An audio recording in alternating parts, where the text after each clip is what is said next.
चलिए, गोवर्धन मेरे सहयोगी हमारे साथ जैसलमेर से लगातार जुड़े हुए हैं और तमाम तस्वीरें, तमाम जानकारियां आप तक पहुंचा रहे हैं। एक बार फिर से गोवर्धन हमारे साथ जुड़ गए हैं जैसलमेर से। गोवर्धन, सीएम तो पहुंच गए हैं वहां पर, अब बैठक कितनी देर बाद शुरू होगी या शुरू हो चुकी है, क्या जानकारी मिल रही है आपको?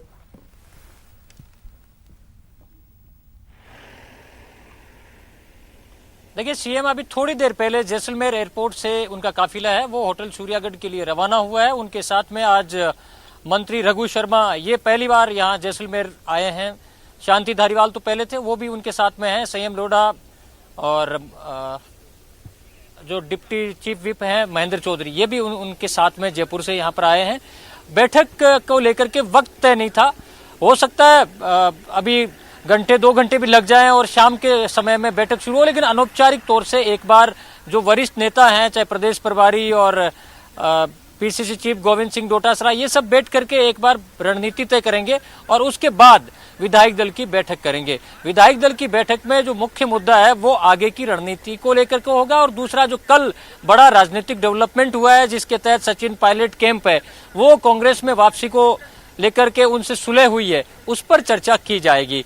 एक तो जो 3 सदस्यीय कमेटी बनाई गई है उसकी अभी रिकमेंडेशन क्या आती है सचिन पायलट कैंप की, और जो डिमांड्स हैं उनको लेकर के भी वो कमेटी तय करेगी। लेकिन ये जो हालात बने हैं, जो सुलह का रास्ता तय हुआ है, उसको विधायकों को अवगत कराया जाएगा, उनको बताया जाएगा औपचारिक तौर से कि क्या क्या डेवलपमेंट हुआ है।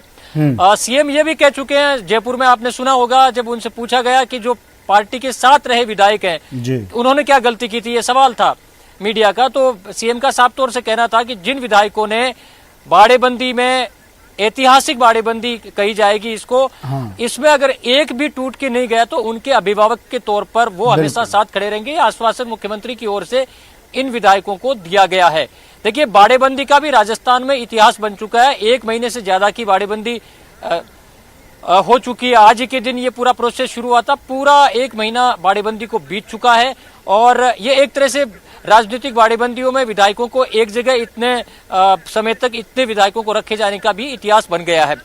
तो इन तमाम बातों पर चर्चा की जाएगी। सबसे बड़ा इशू अब भी बना हुआ है कि क्या सरकार विश्वास मत लेकर के आएगी। हमारे पास जो सूचना है, जो कांग्रेस के सूत्र बता रहे हैं, उनके मुताबिक कांग्रेस की रणनीति अभी भी सदन में विश्वास मत प्रस्ताव लेकर के विश्वास मत जीतने की ओर लगी हुई है, ताकि क्या जरूरत है इसकी? नंबर गेम का न रहे। क्योंकि जब सचिन पायलट खेमा, देखिए जरूरत फिलहाल नहीं है, सरकार से न बीजेपी मांग कर रही न गवर्नर की ओर से कुछ कहा गया, लेकिन जो एक परसेप्शन बन गया था बीच में कि सरकार के पास में नंबर गेम को लेकर के सवाल उठ रहे थे, अब नए सिरे से वो परसेप्शन को चेंज करने के लिए, एक नैरेटिव बदलने के लिए कि सरकार के पास अब भी वही नंबर है जो राज्यसभा चुनाव के वक्त में था, ये साबित करने के लिए शायद जो कांग्रेस के रणनीतिकार हैं वो ये सुझाव दे रहे हैं कि एक बार जब नंबर है सामने तो कम से कम सुओ मोटो उसको दिखा देना चाहिए। असेंबली सेशन सरकार के पास नंबर गेम है ये दिखाना है, साथ ही ये भी दिखाना है कि अकेले गहलोत के पास नंबर गेम कितना है,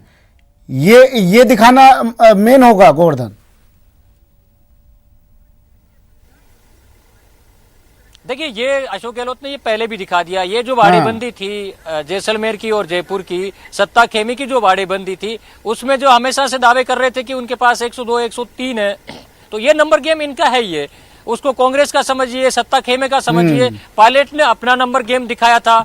अब चूंकि सुलह का रास्ता हाईकमान के हस्तक्षेप के बाद तय हुआ है, जो सुलह है उसकी शर्तें हैं वो उनके क्लोज डोर मीटिंग में डिस्कस हुई है, और उनकी डिमांड कितनी पूरी की जानी है ये वो 3 सदस्यीय जो ऑल इंडिया कांग्रेस कमेटी की जो कमेटी बनेगी वो तय कर देगी। उनको कितना माना जाना है, किन किन को सत्ता संगठन में भागीदारी मिलनी है, किस रूप में भागीदारी मिलनी है, ये आगे तय होगा। लेकिन फौरी तौर पर एक बार सरकार को कम से कम नंबर गेम में तो राहत मिली गई है। बीजेपी ने जिस तरह कदम पीछे खींचे हैं, तो एक पूरा जो एक अनिश्चितता का नैरेटिव है वो बदल चुका है। सरकार अब जो राज्यसभा चुनाव वाली जो स्थिति थी, 120 122 वाला जो नंबर गेम वाली जो स्थिति है वो आ गई, क्योंकि आज के दिन अगर बात की जाए तो 19 को मिला करके 2 बसपा 122 का नंबर गेम सरकार का जो कैंप है वो अब क्लेम कर सकता है, क्योंकि 3 निर्दलीय हैं वो भी लौट करके वापस आज आ चुके हैं। आपने देखा होगा सुबह खुशवीर सिंह जोजावर, सुरेश मुलाकात काक की सीएम और से। ओम प्रकाश हुडला, 13 निर्दलीयों में से 10 पहले इनके पास में थे। ये तीनों बागियों के साथ चले गए थे, तो ये तीनों भी आज मिल चुके हैं। तो ये इन 3 का साथ भी अब सरकार के साथ ही माना जा रहा है। तो ऐसे में नंबर गेम अब वापस पार्टी के पास में वही हो गया जो राज्यसभा चुनाव के वक्त में जो मिशन 125 की बात किया करते थे, वो मिशन 125 वापस जुड़ता हुआ सरकार के साथ में दिख रहा है। पायलट खेमा साथ जुड़ चुका है। ये अलग बात है कि पायलट खेमे की जो डिमांड्स हैं उनको आगे किस रूप में एड्रेस किया जाएगा। और हालांकि जब हाईकमान इस पूरे मसले पर इन्वॉल्व है तो कोई फिलहाल इस मुद्दे पर कोई गतिरोध अब बनता हुआ फिलहाल तो नहीं दिख रहा। लेकिन अब हमें सबसे ज्यादा जो नजरें हैं वो कांग्रेस विधायक दल की बैठक में है कि कांग्रेस के विधायक इस पूरे डेवलपमेंट के बाद मुख्यमंत्री के सामने विधायक दल की बैठक में क्या प्रतिक्रिया देते हैं। क्योंकि परसों की बात है, जब ये मीटिंग हुई थी तो ज्यादातर विधायकों ने इस बात को लेकर के हाथ खड़े किए थे जब शांति धारीवाल ने प्रस्ताव रखा था कि बागियों की वापसी नहीं होनी चाहिए। क्योंकि कांग्रेस के भीतर, कांग्रेस विधायकों के भीतर अब भी एक धड़े का ये मानना है कि उनके पास जो बहुमत है तो बागियों की क्या जरूरत है। लेकिन जो कांग्रेस की एक स्टाइल है, जब हाईकमान की ओर से इशारा